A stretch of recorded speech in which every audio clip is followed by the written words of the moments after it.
Sarvangasana avec la chaise. Vous aurez besoin d'une chaise de yoga et un tapis et 4 couvertures. La posture peut aussi être faite avec le bolster. Moi, je préfère avec les couvertures, je sens que c'est plus clair. Mais voilà, au fur et à mesure que vous pratiquez, vous pouvez choisir si vous voulez plutôt le bolster, plus de hauteur sous les épaules, moins de hauteur.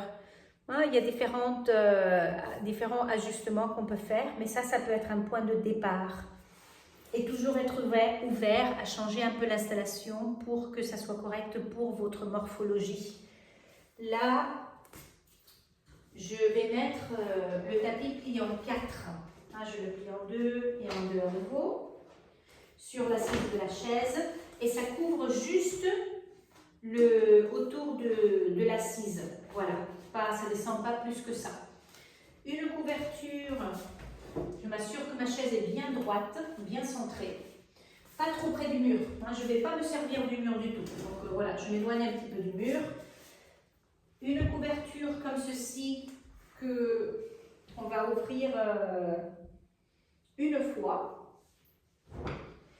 Et vous mettrez la couverture à peu près à 5 cm du pied de la chaise, à peu près.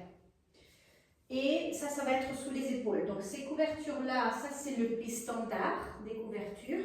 Je vais la plier une fois en oblong. Ça fait un peu la forme du bolster, en longueur. Et je place les couvertures à peu près à 5 cm des pieds de la chaise, à la même distance que la couverture bleue.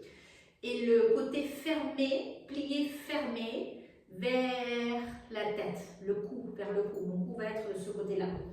Donc je place mes 3 couvertures pliées comme ça. Et je fais comme un mur avec les couvertures, que ça soit bien plié, bien calé, bien aligné, pour que ça soit clair. Voilà mes 3 couvertures, 3 côtés fermés. Ça c'est, j'ai la vidéo, les 4 côtés de la couverture. Ça c'est le côté fermé de la couverture. Ça va être pour le cou. Je suis sûre que c'est à peu près à 5 cm des pieds de la chaise. Je peux passer ma main, il y a de l'espace. Et j'ai mon tapis. Si la chaise est très dure pour votre dos, si vous avez besoin de plus de douceur et que vous avez besoin de glisser un peu, vous pouvez mettre une couverture sur l'assise de la chaise ouverte, comme ceci. Des fois je fais avec ça, des fois je fais sans ça, ça dépend. Donc les deux sont ok, ça dépend de vos besoins. Je m'assieds sur la chaise de côté et je mets mes jambes au-dessus du dossier de la chaise. Là, il faut aligner le regard centré, sans regarder à droite à gauche. Donc regardez toute la vidéo avant de faire, parce que ne tournez pas votre tête pour me regarder ou regarder la vidéo pendant que vous faites. Là, les jambes descendent, les pieds vers le bas, ça fait contrepoids, je crochette les mollets, l'arrière des genoux autour du dossier de la chaise. Et je pourrais rentrer les fesses dans la chaise plus, mais c'est vrai que quand on rentre les fesses plus, on a plus de support, on se sent, ça peut être plus agréable au début quand on descend, mais après il faut descendre plus,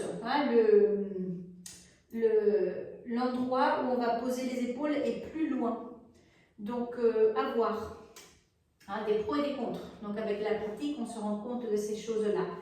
Donc je peux rentrer un peu mes fesses, mais pas trop non plus. Et en pressant les pieds vers l'arrière, j'ai oublié de vous dire quelque chose. Assurez-vous que votre installation est alignée et centrée. Ça veut dire que les couvertures, là les 3 couvertures doivent être bien centrées avec la chaise, pas trop à droite, pas trop à gauche. Comme ça, quand vous descendez, tout est bien droit. C'est évident, mais peut-être pas. Donc voilà. Maintenant, en pressant les mollets vers le bas, en tenant le dossier de la chaise, je lève la poitrine et je descends sans tourner la tête. Et je descends ce que je peux. Avec les jambes, je fais contrepoids. Je baisse les pieds et je descends ce que je peux. Avec les jambes, je presse les pieds un peu vers le bas. J'essaye de poser les épaules. Et je rentre un bras sous l'assise de la chaise, entre dans la partie intérieure des pieds de la chaise et je prends les pieds derrière. Et je rentre l'autre bras entre les pieds de la chaise et je prends les pieds d'arrière. Et puis j'étire les jambes directement vers l'arrière en Sarvangasana. Et là, je pose mes épaules sur les couvertures. Je suis sur l'arrière de la tête. Des fois, quand on descend, on pose la couronne de la tête. Ne posez pas la couronne de la tête. Vous voulez poser les épaules et vous êtes sur l'arrière de la tête et les épaules. Et avec les jambes étirées, en direction des pieds, les jambes sont actives. Allongez les jambes internes, étirez les talons internes, écartez les orteils, les jambes fermes et roulez bien sur la tête des épaules, ouvrez bien la poitrine. Vous pouvez même tourner les paumes vers l'extérieur et les pouces en direction du sol pour élargir les muscles intercostaux. Et là, étant posé sur la tête des épaules, les dorsales sont ascendantes, les omoplates sont verticaux. La poitrine est bien ouverte, menton vers la poitrine, poitrine vers le menton. Première position des jambes, juste tout droit comme ça. Et si vous ne restez pas longtemps, vous pouvez tout simplement faire cette position des jambes là. Si le bas du dos est un peu sensible, vous pouvez peut-être éloigner la chaise un petit peu. Donc, je plie une jambe pour glisser la chaise un petit peu en direction des pieds pour que le dos soit un peu moins cambré. Il faut toujours pouvoir tenir la chaise correctement avec ses mains. Détendez la nuque, laissez que le cou soit long. Détendez la gorge. Donc, si vous allez juste faire le basique et juste commencer une pratique de Sarvangasana avec la chaise, vous faites ça et après vous revenez. Je vous montrerai comment revenir. Si vous allez rester plus longtemps, après avoir fait au moins 3 minutes avec les jambes étirées comme je les ai là, vous pouvez étirer les jambes vers le plafond. Ça, c'est Viparita Karani. Donc, deuxième position des jambes. Si vous avez resté plus longtemps, vous pouvez faire Viparita Karani pendant au moins 2 minutes. Les bords de la poitrine verticaux et ascendants. Diaphragme large et ascendant. Les jambes fermes. Troisième position peut être Baddha Konasana. Vous pliez les genoux, posez les pieds sur le dossier de la chaise. Pieds joints, genoux séparés. Pressez les talons pour que les muscles autour des hanches externes soient actifs et créent un support pour toute la structure osseuse autour du bassin. Et après, Baddha Konasana, au moins 2 minutes ou 3 minutes ou plus.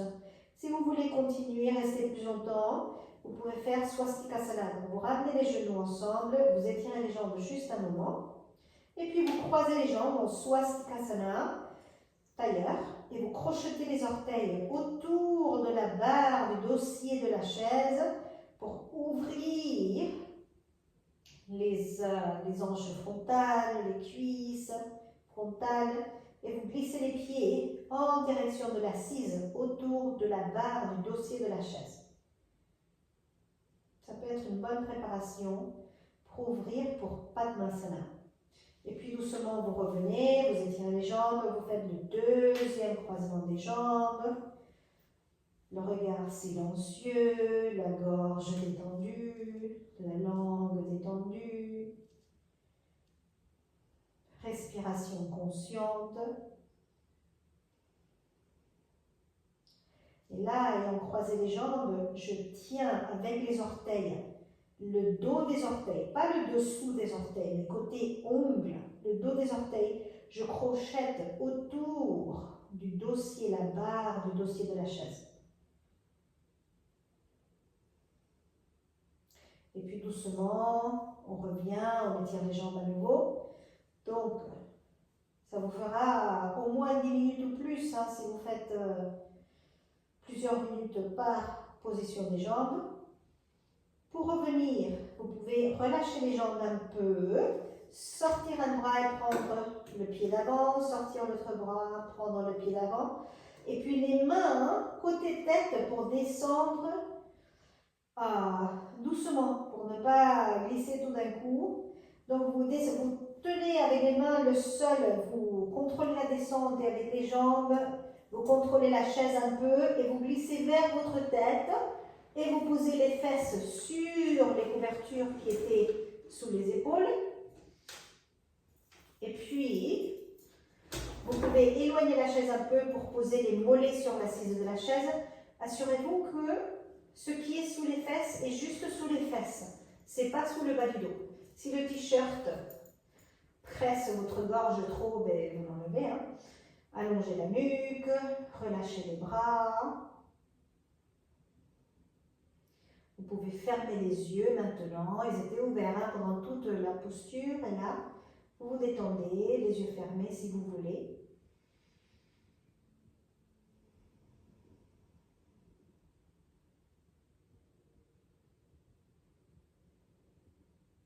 Et puis à un moment donné, vous enlevez une couverture, qui est des couvertures qui est sous le bassin. Donc le bassin est un peu plus bas. Vous prenez quelques respirations. Après, vous enlevez l'autre couverture. Moi, j'enlève j'enlève une couverture d'un côté, après j'enlève une autre couverture d'un autre côté. Comme ça, je ne fais pas toujours le même côté. Donc le dos, il revient de plus en plus à sa neutralité.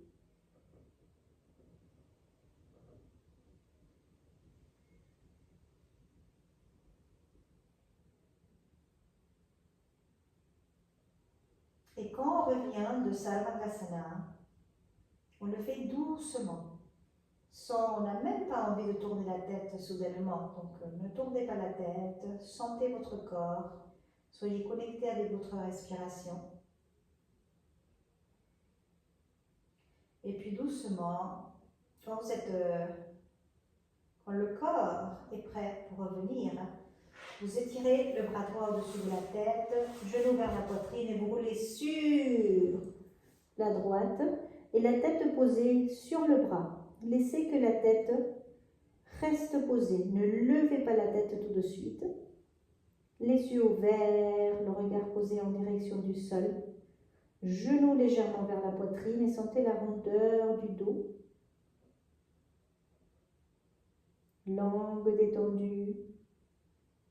Esprit posé et silencieux.